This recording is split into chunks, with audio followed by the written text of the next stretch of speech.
Seema news కి స్వాగతం। ఈ రోజు వార్తలోని ముఖ్యాంశాలు మీకోసం। డప్పులతో దద్దరిల్లిన కర్నూలు కలెక్టరేట్ సమస్యలు పరిష్కరించకపోతే డప్పే ఆయుధంగా ఉద్యమిస్తాం। ఏపీ డీకేఎస్ రాష్ట్ర అధ్యక్షులు ఎండి Anand Babu. Kurnool ABC quarters medical కళాశాల ప్రైవేట్ పరాన్ని నిరసిస్తూ రౌండ్ టేబుల్।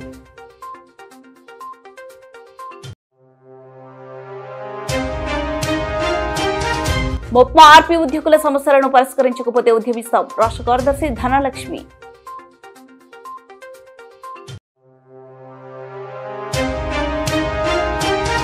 దసరా నవరాత్రి ఉత్సవాల నిర్వహణకు నాకాబందీ నిర్వహించిన డీఎస్పీ బాబు ప్రసాద్।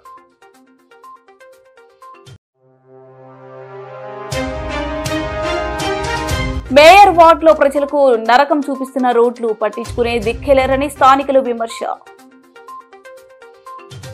మంగళవారం కర్నూలు కలెక్టరేట్ డప్పు దరువులతో దద్దరిల్లింది। ఆంధ్రప్రదేశ్ డప్పు కళాకారుల సంఘం ఆధ్వర్యంలో తమ సమస్యను పరిష్కరించాలని కోరుతూ కర్నూలు కలెక్టరేట్ కార్యాలయం ముందు డప్పుల దరువులతో 2.5 గంటల పాటు ధర్నా నిర్వహించారు। కేవీపీఎస్ జిల్లా సహాయ కార్యదర్శి ఎం భాస్కర్ అధ్యక్షతన జరిగిన ధర్నా కార్యక్రమాన్ని ఉద్దేశించి ఏపీ డీకేఎస్ రాష్ట్ర అధ్యక్షులు ఎండి ఆనంద్ బాబు, జిల్లా కార్యదర్శి బి కరుణాకర్ మాట్లాడారు। ఈ సందర్భంగా వారు మాట్లాడుతూ కూటమి ప్రభుత్వం అధికారంలోకి వచ్చి సంవత్సరం రోజులు పూర్తి చేసుకున్న నేటికి డప్పు కళాకారుల పెన్షన్ ఆన్లైన్ విడుదల చేయకపోవడం బాధాకరమన్నారు। వెంటనే పెన్షన్ ఆన్లైన్ విడుదల చేయడంతో పాటు పెన్షన్ నమోదు వయసును 45 సంవత్సరాలకు తగ్గించాలన్నారు। తరతరాలుగా అంటరానితనాన్ని అవమానాన్ని భరిస్తూ సమాజం అంతటికీ ఉపయోగపడే సాంప్రదాయ కళగా ఉన్న డప్పు కళ పెన్షన్ను 7,000కు పెంచాలన్నారు। అనంతరం డిఆర్ఓ వెంకట నారాయణమ్మకు వినతి పత్రాన్ని అందజేశారు। ధర్నా కార్యక్రమంలో కేవీపీఎస్ నాయకులు విజయమ్మ, ఏసురాజు, ఆనంద్, దస్తగిరి, కౌతాల మండల నాయకులు తాయప్ప, గౌనగండ్ల మండల అధ్యక్షులు మాణిక్యం, నందవరం మండలం కార్యదర్శి చిన్నరాజు, మంత్రాలయం మండల కార్యదర్శి మారిప్ప, జిల్లా నాయకులు అంజీ, సురేష్, కొసిగి మండల కార్యదర్శి హనుమంతు, పెద్ద హనుమంతు, కర్నూలు మండల అధ్యక్ష కార్యదర్శులు ఏసన్న, వెంకటేశ్వర్లు, ఓర్వకలు మండల కార్యదర్శి రామకృష్ణ, కృష్ణగిరి మండల నాయకులు మదన్న, కల్లూరు మండల కార్యదర్శి గోపాల్ ధర్నాలో మాట్లాడారు।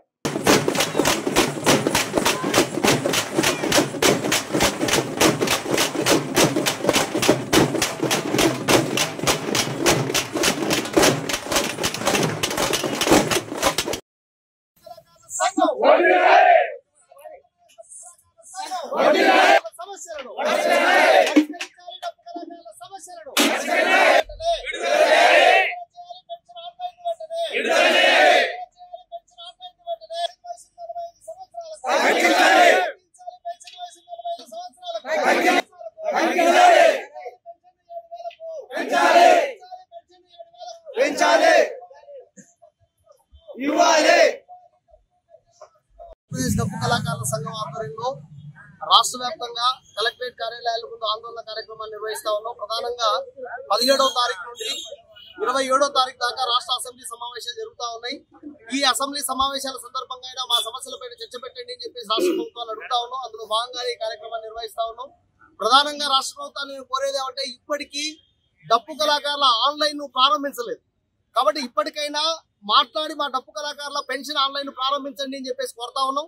పెన్షన్ వయసును కూడా 40 సంవత్సరాలు తగ్గించాలి, పెన్షన్ 7,000కు పెంచాలి, ఆరోగ్య ప్రమాద బీమా సౌకర్యాలు కల్పించాలి, ప్రయాణాల్లో రాయితీలు ఇవ్వాలి, 7,000కు పెన్షన్ పెంచాలనే ప్రధానమైన డిమాండ్తో ఈ ఆందోళన కార్యక్రమాన్ని నిర్వహిస్తా ఉన్నాం। ఇప్పటికైనా రాష్ట్ర ప్రభుత్వం చర్చించి సమస్యలు పరిష్కరించకపోతే డప్పే ఆయుధంగా రాష్ట్ర వ్యాప్తంగా ఉన్న డప్పు కళాకారులందరినీ ఎదిరించి విజయవాడలో డప్పు కళాకారుల సత్తా ఏంటో చూపిస్తామని చెప్పేసి ఈ సందర్భంగా రాష్ట్ర ప్రభుత్వాన్ని హెచ్చరిస్తా ఉన్నాం। నా పేరు ఎండి ఆనంద్ బాబు, డప్పు కళాకారుల సంఘం రాష్ట్ర అధ్యక్షుడు। ఈరోజు కర్నూలు జిల్లా కేంద్రంలోని కలెక్టరేట్ కార్యాలయం ముందు ఆంధ్రప్రదేశ్ డప్పు కళాకారుల సంఘం ఆధ్వర్యంలో జిల్లాలోని వివిధ మండలాల నుండి డప్పు కళాకారులందరినీ పోగు చేసుకొని డప్పు కళాకారుల సమస్యలను పరిష్కరించాలని కోరుతూ ధర్నా కార్యక్రమాన్ని నిర్వహిస్తున్నాం। డప్పు కళాకారుల సమస్యలు ఏవైతే ఉన్నాయో వాటన్నింటినీ కూడా ఇప్పుడు జరుగుతున్నటువంటి సమావేశాల్లో చర్చించి డప్పు కళాకారులకు న్యాయం చేయాలని మేము న్యాయంగా అడుగుతూ ఉన్నాం। ఎందుకంటే ఈరోజు ప్రతి సంవత్సరం జూలైలోనే ఆన్లైన్ విడుదలయ్యేది। ఈ సంవత్సరము జూలై నెల నుంచి ఇప్పటిదాకా ఎదురు చూసాం। ఇప్పటికే అనేక సచివాలయాల్లో మండల కేంద్రాల్లో ఎంపీడీఓలకు సచివాలయాల్లో అధికారులకు మేము వినతి పత్రాలు ఇచ్చాం. ఆన్లైన్ నమోదు ప్రక్రియను ప్రారంభించండి అని. ఇప్పటి వరకు చలనం లేదు. అలాగే అన్ని సామాజిక వర్గాలకు 200 రూపాయల పెన్షన్ వస్తున్నప్పుడే డప్పు కళాకారులకు 3000 రూపాయలు సాధించుకున్న ఆంధ్రప్రదేశ్ డప్పు కళాకారుల సంఘం మళ్ళొకసారి మేము ముందుకు వస్తున్నాం. అందరికీ 200 ఇస్తున్నప్పుడు 3000 ఇచ్చిన ప్రభుత్వాలు నేడు అందరితో పాటు 4000 రూపాయల పెన్షన్ మాత్రమే ఇస్తుంది. మాకు అది కాదు. అందరికీ 200 వస్తున్నప్పుడు మాకు 3000 ఇచ్చారు. అందరికీ 4000 వస్తున్నప్పుడు మాకు 7000 రూపాయలు కావాలని మా డిమాండ్. మాది న్యాయమైన డిమాండ్. ఇప్పటికైనా అధికారులు, ప్రజాప్రతినిధులు స్పందించి డప్పు కళాకారులైన అందరికీ కూడా న్యాయం చేయాలి. దీంతో పాటు అర్హులైన రాష్ట్రంలో మెడికల్ కళాశాలను మరియు కర్నూలులోనే ఏబీసీ ప్రభుత్వ క్వార్టర్స్ ను ప్రైవేట్ పరం చేయకూడదని ప్రజా పరిరక్షణ సమితి ఆధ్వర్యంలో డిమాండ్ చేశారు. P4 విధానానికి వ్యతిరేకంగా నగరంలోని ఎస్డీయూ భవనంలో రౌండ్ టేబుల్ సమావేశం నిర్వహించారు. ఈ సమావేశంలో ప్రతిపక్ష పార్టీ నాయకులు, ప్రజా సంఘాల నాయకులు, కార్మిక సంఘాల నాయకులు, మేధావులు పాల్గొన్నారు. ప్రభుత్వ మెడికల్ కళాశాలను ప్రైవేటు వ్యక్తులకు ఇవ్వడాన్ని వారు తీవ్రంగా వ్యతిరేకించారు. కర్నూలులో 90 ఎకరాల్లో ఏబీసీ క్వార్టర్స్ ఉన్నాయని వాటిని కూటమి ప్రభుత్వం తొలగించి ప్రైవేటు పరం చేయకుండా ప్రభుత్వ కార్యాలయాలు ఏర్పాటు చేయాలని కోరారు. ప్రభుత్వ కళాశాలలో ప్రైవేటు పరం కాకుండా కర్నూలు కలెక్టరేట్ కార్యాలయం ముందు జేఏసీ ఆధ్వర్యంలో ధర్నా చేస్తామన్నారు.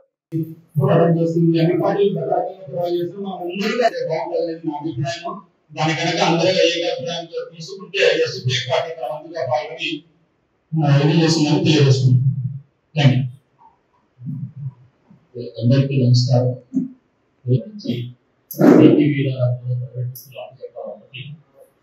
కర్నూలులో ఏబీసీ క్యాంపులు కర్నూలు సూచన ప్రజలందరూ కూడా ఖండించాల్సిన ఉంది.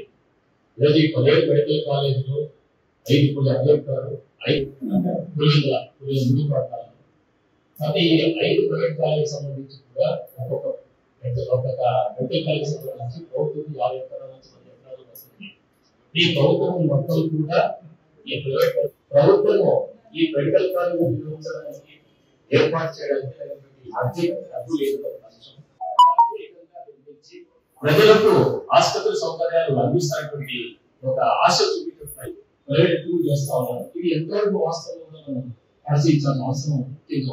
కర్నూలులో జరిగినటువంటి రౌండ్ టేబుల్ సమావేశం యొక్క ముఖ్య ఉద్దేశం ఏమంటే, రాష్ట్రంలో తీసుకొచ్చినటువంటి త్రిపుల్ పి విధానాన్ని నిరసిస్తూ, దాన్ని వ్యతిరేకిస్తూ, దానిపైన ఆ త్రిపుల్ పి విధానానిపైన ఈ రౌండ్ టేబుల్ సమావేశం కర్నూలులో ఉన్నటువంటి ప్రజా సంఘాలు, ప్రతిపక్ష పార్టీలు మరియు మేధావులతో ఈ సమావేశం ఏర్పాటు చేయడం జరిగింది.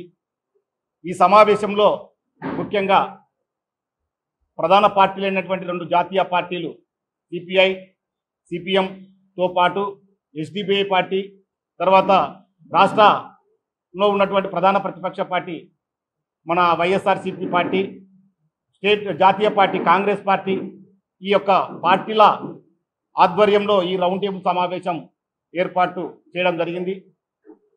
ఇందులో ఏదైతే నాడు కూటమి ప్రభుత్వం ఏదైతే ఉందో త్రిపుల్ పి సిస్టమ్ అంటే 3 పార్టీల పంపకంగా మార్చుకొని అవలంబిస్తున్నటువంటి ఈ తీరును నిరసిస్తూ, నాడు అధికారంలోకి వచ్చేటప్పుడు మేము సంపద సృష్టిస్తాం, మేము ప్రజలకు భారంగానీయం, ప్రైవేటీకరణకు వ్యతిరేకం, మేము ప్రభుత్వంలో ఆస్తులను పరిరక్షించి ప్రభుత్వంకు సంపద పెంచుతామని చెప్పేసి అధికారం లేకొచ్చినటువంటి ఈ 3 పార్టీలు ఏవైతే ఉన్నావో, ఈరోజు ఆ 3 పార్టీలు త్రిపుల్ పి విధానాన్ని తీసుకొచ్చి 3 పార్టీల పంపకంగా మార్చి ఈరోజు ప్రభుత్వ ఆస్తులను ప్రైవేటీకరణ చేసి తద్వారా ప్రభుత్వ ఆదాయానికి గండిగొట్టి రేపు నాడు మరో పార్టీల మీద నెట్టబోయే పరిస్థితికు రాష్ట్రం దివాలా తీసే తీసుకొస్తున్నారు. కాబట్టి దానికి నిరసంగా, దానికి వ్యతిరేకంగా జరిగినటువంటి రౌండ్ టేబుల్ సమావేశంలో చాలా సంఘాలు, పార్టీలు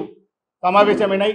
ఇందులో మేము తీర్మానించినది ఏంటంటే, ప్రధానంగా ఏదైతే ఈ త్రిపుల్ పి సిస్టాన్ని తీసుకొచ్చినారో ఈ త్రిపుల్ పి సిస్టంలో ప్రభుత్వానికి 0 ఆదాయం ఉంది.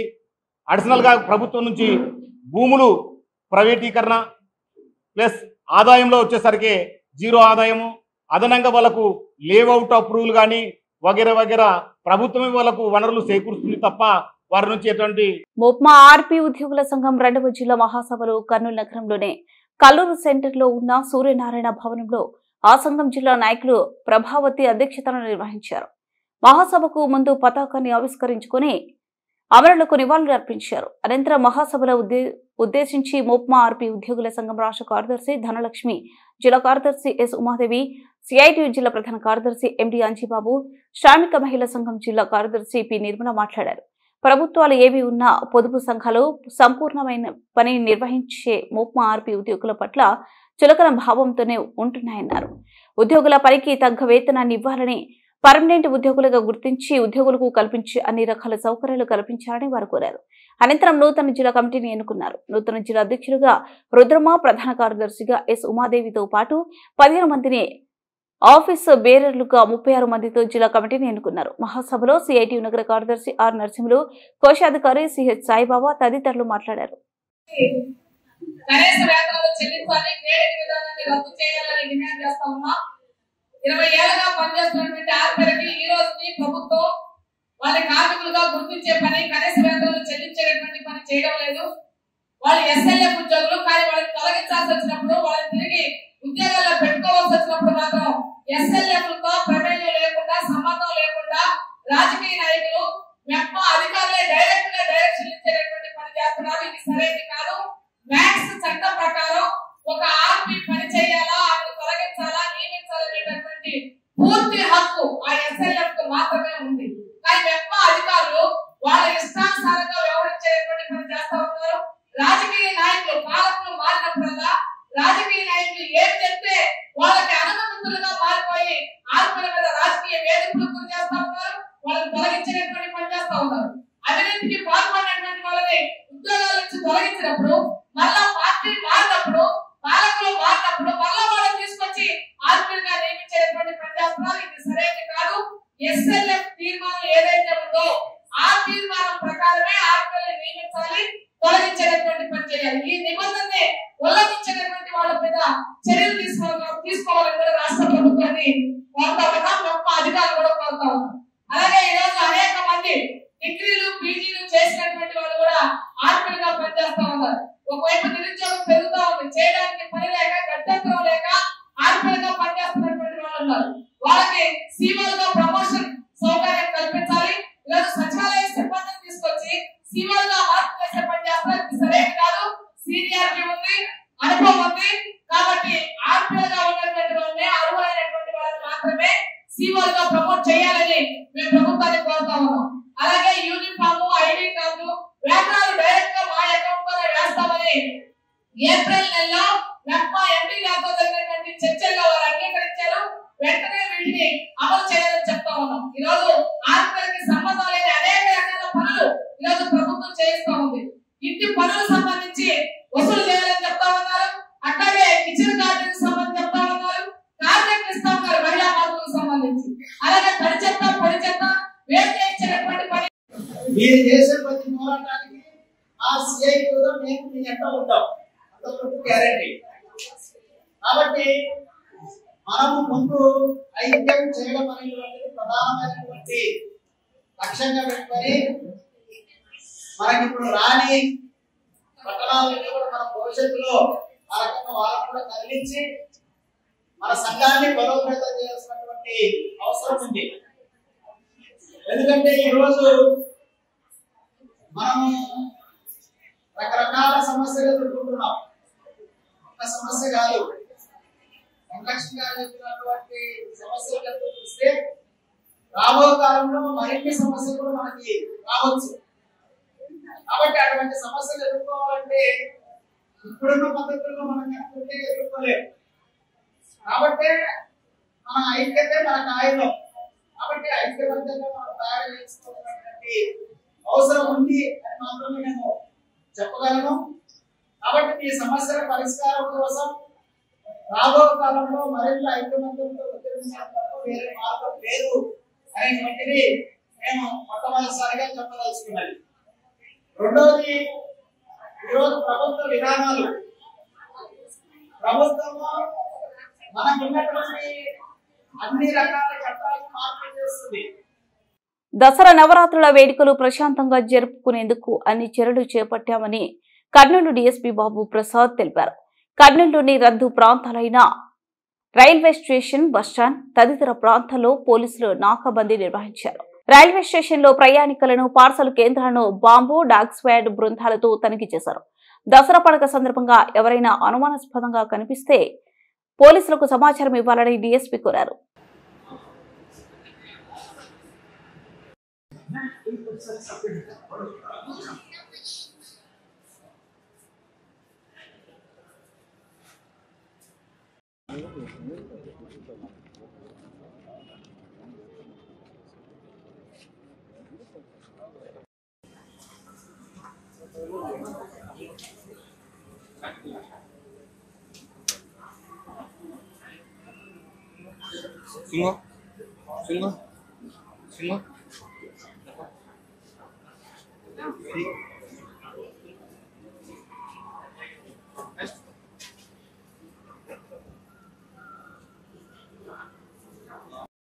కర్నూలు జిల్లా వ్యాప్తంగా కూడా ఈ వెహికల్ చెక్కింగ్స్తో పాటు ఇంపార్టెంట్ అయిన వైటల్ అండ్ ఇన్స్టలేషన్స్ అయిన రైల్వే స్టేషన్లు, బస్టాండ్ ఏరియాల్లో, తర్వాత ఎక్కడెక్కడైతే పబ్లిక్ గ్యాదరింగ్స్ అక్కడ ఉంటాయో వాటిలో ఈ చెక్కింగ్ చేపట్టడం జరిగింది. ఈ చెక్కింగ్లో భాగంగా మాదక ద్రవ్యాలు అయితేనేమి, ఈ దేవీ నవరాత్రోత్సవాలు రావడంతో దీనికి సంబంధించి ఎటువంటి అనుమానాస్పద వస్తువులు కానీ ఇంకోటి కానీ ట్రాన్స్పోర్టేషన్ విషయంలో ఎక్కడైతే అవకాశం ఉందో పబ్లిక్ మామూలుగా మా రెగ్యులర్ ప్లేసెస్లో, రెగ్యులర్ రూట్స్లో అయితే పోలీస్ చెకింగ్ ఎక్కువ రెగ్యులర్గా జరుగుతాయి. అట్లా కాకుండా పబ్లిక్ ట్రాన్స్పోర్టేషన్ రూపంలో ఈ ట్రాన్స్పోర్ట్ జరిగే అవకాశం ఉందని చెప్పేసి డ్రగ్స్, మాదక ద్రవ్యాలు, ఇతర ఇంపార్టెంట్ ఏవైతే అనుమానాస్పద ఇష్యూస్ మీద ఈ చెకింగ్ చేయమని రాష్ట్ర వ్యాప్తంగా ఇన్స్ట్రక్షన్స్ ఉన్నాయి. దాంట్లో భాగంగా ఇవాళ ఈ కర్నూలు రైల్వే స్టేషన్లో కూడా చేపట్టడం జరిగింది. దాంట్లో సివిల్ పోలీస్తో పాటు జీఆర్పీ, రైల్వే పోలీసు ప్లస్ మా డాగ్ స్క్వాడ్, తర్వాత యాంటీ సాబటేజ్ టెక్, సివిల్ పోలీస్ అందరం కలిసి ఈ ఎక్స్టెన్సివ్గా చేపట్టడం జరిగింది. ఇదే టైంలో ఇక్కడ జిల్లా కూడా అంతా కూడా అన్ని రైల్వే స్టేషన్స్లోనూ అన్ని చోట్ల ఇది చెకింగ్ జరుగుతుంది. ఏవైనా అటువంటివి ఉన్నా ఇమ్మీడియట్గా వాటి మీద చర్య తీసుకోవడం జరుగుతుంది. అట్లాగే మీడియా తరపున, మీడియా ద్వారా అందరి ద్వారా తరపున కూడా పబ్లిక్ వినతి ఏంటంటే ఈ ఫెస్టివల్ సీజన్ రాబోతోంది. ఇది దాదాపు 7-8 రోజుల పాటు మనకు నవరాత్రులు కాబట్టి కంప్లీట్గా లాస్ట్ రోజు దసరా వరకు ఈ ప్రోగ్రామ్స్ ఉంటాయి. 19వ వార్డు మీదుగా నందికొట్కూరు రోడ్డు వెళ్లే ప్రధాన రోడ్డు శిథిలమై ప్రజలు నడవడానికి వీలు లేని పరిస్థితి ఏర్పడి ప్రజలకు నరకం చూపిస్తున్న నగర మేయర్ స్పందించకపోవడం బాధాకరమని పట్టణ పౌర సంక్షేమ సంఘం నాయకులు Erigineni Pullareddy, Mohammed Yonas, 4th class employees colony ప్రతినిధులు రాముడు, పార్వతమ్మ, వాసు ఆవేదన వ్యక్తం చేశారు. రోడ్లపై బురద నీళ్లలో ప్రమాదవశాత్తు కింద పడి కాలు విరిగి ఇంటికే పరిమితమైన వీరన్న పరిస్థితిని పీపీఎస్ఎస్ ప్రతినిధి బృందం కార్యదర్శి దృష్టికి తెచ్చారు. రోజుల తరబడి ఇండ్ల ముందు నిలిచిన నీళ్ల వల్ల దుర్వాసనతో చర్మ వ్యాధులు వస్తున్నాయని తెలిపారు. 4 ఏళ్లు నడుస్తున్న నగర మేయర్ తన వార్డులో రోడ్డు వేయించేందుకు కృషి చేయకపోవడం బాధాకరమని పట్టణ పౌర సంక్షేమ సంఘం నాయకులు తెలిపారు. వెంటనే సిమెంట్ రోడ్డు పనులు ప్రారంభించాలని కోరారు.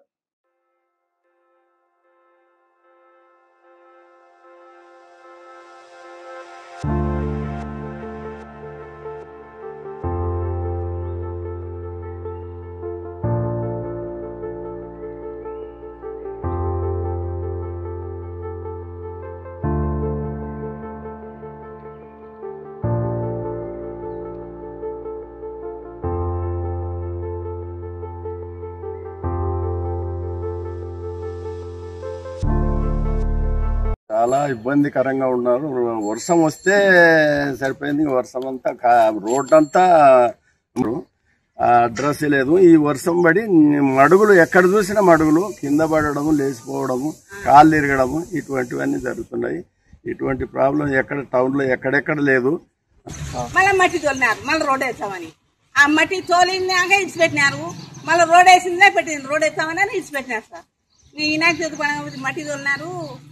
దానికి వినాయక మంచి కానీ పోలీసు ఇబ్బంది అని ఆ మట్టి పరిచిందిలే, అది ఏంలే కింద మాకు అసలు కళ్ళ కనరావు సార్. బయటికి రావాలంటే చాలా ఇబ్బంది అయింది సార్. కర్నూలు నగరపాలక సంస్థ పరిధిలో ఉండేటువంటి ఇది 19వ వార్డు, మేయరు వార్డు. కానీ 4 సంవత్సరాల నుంచి అడుగుతా ఉన్నాం. మేయర్ అయిన నుండి మేయర్ గారిని అడుగుతా ఉన్నాం, అయ్యా ఈ 4th క్లాస్ ఎంప్లాయీస్ కాలనీలో ఉండేటువంటి 60 అడుగుల రోడ్డును అభివృద్ధి చేయండి. ఇక్కడి నుండి మొత్తం నందికొట్కూరు రోడ్లో పోయి కలుస్తుంది ఈ రోడ్డు. అసలు అడుగు తీసి అడుగు పెట్టలేము. ఎంతమంది కింద ఉన్నారు, కాళ్ళు ఇరిగినాయి. ఈరోజు సెక్రటరీ గారికి కూడా చూపించాం, హెల్త్ సెక్రటరీ గారికి కూడా. అమ్మా నీళ్లు నిలబడి రోడ్డు కనిపించక కింద ఉన్నారు, కాళ్ళు ఇరిగింది, మీరు చర్య తీసుకోండి అని. నిన్న కమిషనర్ గారిని కలిసినాం. కమిషనర్ గారిని ఆదేశాల మేరకు ఈరోజు శాంతి ఇన్స్పెక్టరు అట్లాగే హెల్త్ సెక్రటరీ కూడా వచ్చి పరిశీలించారు. అనవసరంగా రోడ్ల మీద వేసి పెట్టినారు. ఉన్న బాధలే ఎక్కువ ఉన్నాయి. ప్రజలు బురద నీళ్లు అసలు రోజు కింద పడతా ఉంటాయి. దానికి తోడు మళ్ళీ ట్రాక్టర్స్ దాదాపు 5-6 ట్రాక్టర్ల మట్టి రోడ్లపైన వదిలేసి ఇక్కడే దాన్ని పట్టించుకోవడం లేదు. రాత్రిపూట కింద పడుతున్నారు.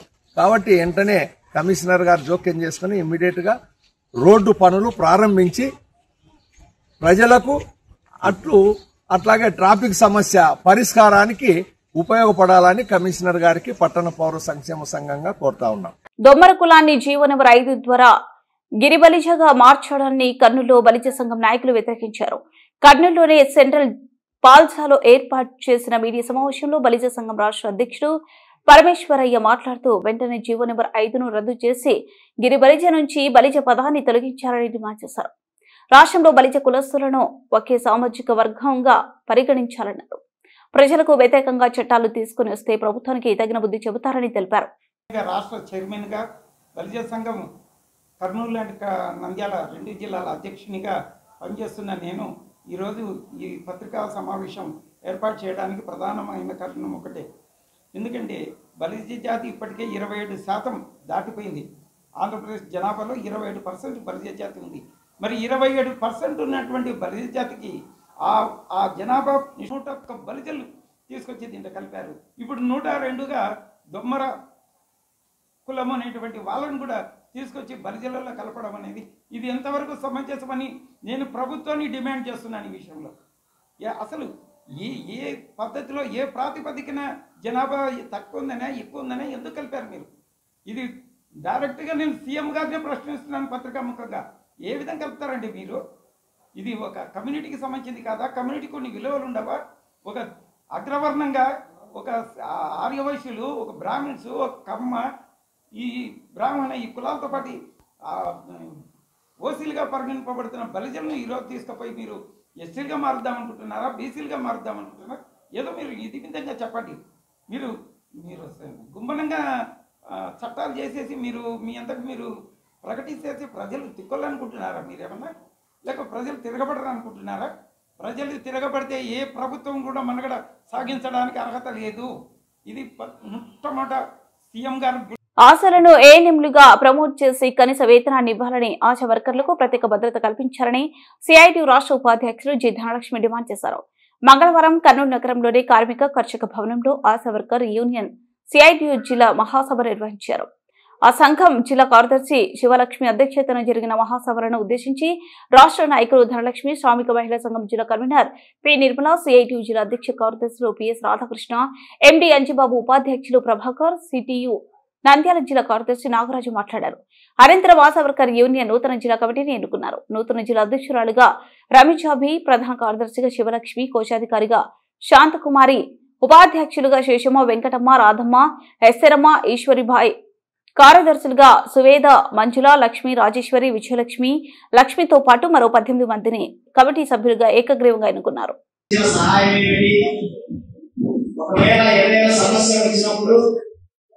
ఆ యూనియన్ పట్టించుకోకపోతే విషయంలో పట్టించుకునేటటువంటి విషయాలు కానీ అవన్నీ ఇక్కడ చర్చించిన తర్వాత మళ్ళీ నూతన కమిటీని ఎన్నుకొని ఆ మహాసభను ముగించుకోవడం అనేటువంటిది పరిస్థితి ఈరోజు రాష్ట్రంలో భూమి అనేది సమస్యలు వస్తే జనసేన సమస్య వచ్చినప్పుడు మాత్రం ఎవరైనా గుర్తుకొస్తుంది. మిగతా సమయాల్లో నేను నా కుటుంబం లేదా నా కుటుంబంలో రాజకీయాలు లేదా నా ఊరికి రాజకీయాలు ప్రభుత్వం ఉంటే జిల్లా కమిటీ సమావేశం అయితే ఒక 3 సార్లు మాత్రమే జరుపుకోగలిగాము. జిల్లా కమిటీ సమావేశం కూడా అంతంత మాత్రమే జరుగుతూ ఉంది. 40 మంది జిల్లా కమిటీ సభ్యులైతే జిల్లా హాజరు మాత్రము 8 మంది 10 మంది అంతకు మించి దాటడం లేదు. ఇది చాలా లీడర్స్ మనం ఎన్నుకోలేకపోయామని చెప్పేసి ప్రభుత్వం తెలియజేస్తున్నాను. కంపెనీలో పిఎస్సీలో మనం లీడర్స్ పెట్టిన తర్వాత ఆ లీడర్స్ ఆ పిఎస్సీ సంబంధించినటువంటి బాధ్యత మొత్తం పూర్తిగా PSC first leader second leader అని మనం ఎన్నుకోవడంలో కంపెనీలు ఏర్పాటు చేయడం జరిగింది. కానీ ఆ కంపెనీలు బాధ్యత నిర్వహించి వార్తలు ముగించే ముందు ముఖ్యాంశాలు మరోసారి.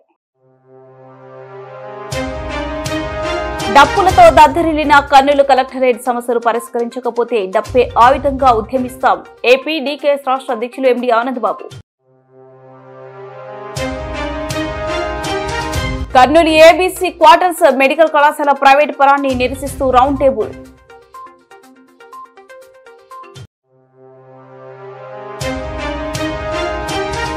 మొప్మా ఆర్పీ ఉద్యోగుల సమస్యలను పరిష్కరించకపోతే ఉద్యమిస్తాం. రాష్ట్ర కార్యదర్శి ధనలక్ష్మి.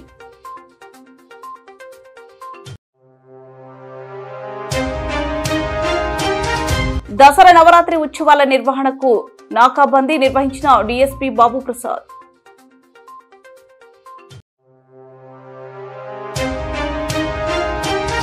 మేయర్ వార్డులో ప్రజలకు నరకం చూపిస్తున్న రోడ్లు పట్టించుకునే దిక్కెలేరని స్థానికులు విమర్శ.